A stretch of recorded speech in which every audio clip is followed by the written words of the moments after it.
15 जुलाई 2026 बरोज बोताज खाने काबा के तवाफ के दौरान एक ऐसा फलकियाती वाकया या मंजर देखा जा सकेगा जो साल में 2 बार होता है। और इस बार जो जद्दा में फलकियाती सोसाइटी की जानिब से स्टेटमेंट जारी किया गया, उसमें टाइमिंग क्या बताए गए हैं, पाकिस्तानी वक्त के मुताबिक भी इसकी तफसीलात आपके साथ शेयर करेंगे, जबकि सऊदीया के मकामी वक्त के मुताबिक ये मंजर कब देखा जाएगा, इस हवाले से जो फलकियाती माहिरीन हैं उन्होंने क्या तफसीलात जारी की हैं अपने नाज़रीन के साथ शेयर करेंगे। मैं हूं आदिल अजीज़ खानज़ादा, आप देख रहे हैं न्यूज़ 24/7 उर्दू की डिजिटल वीडियो। सबसे पहले आपको बताएं कि आज 15 जुलाई 2026 को दोपहर के वक्त ये वाक़या होगा और हर साल 2 मरतबा ये अमूमन ये होता है। और इस हवाले से जद्दा फलकियाती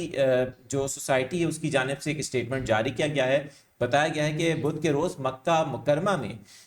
मुकामी वक्त के मुताबिक दोपहर 12:26 और 44 पर सूरज खाना काबा के ऐन ऊपर 90 डिग्री के जाविये पर होगा। और इस मौके पर बताया गया है कि सूरत हाल में सूरज खाना काबा के बिल्कुल ऊपर होगा और इसी वजह से काबे का जो साया है वो कुछ देर के लिए खत्म हो जाएगा या दिखाई नहीं दिया जाएगा।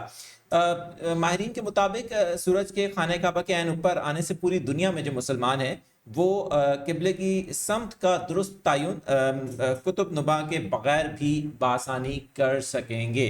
आपको ये वाज़ेह कर दें कि हर साल 2 मरतबा ये वाक़या होता है जब सूरज खाने काबा के ऐन ऊपर होता है और इस मौके पर ख़ास तौर पे दोपहर के वक्त के मंजर देखा जाता है। पाकिस्तानी वक्त के मुताबिक आपको ये बता दें कि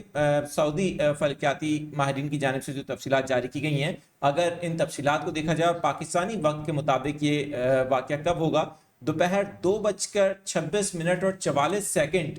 पर पाकिस्तानी वक्त के मुताबिक किबले की समत का तयन बासानी किया जा सकेगा, क्योंकि उस वक्त सूरज खाने काबा के ऐन ऊपर होगा।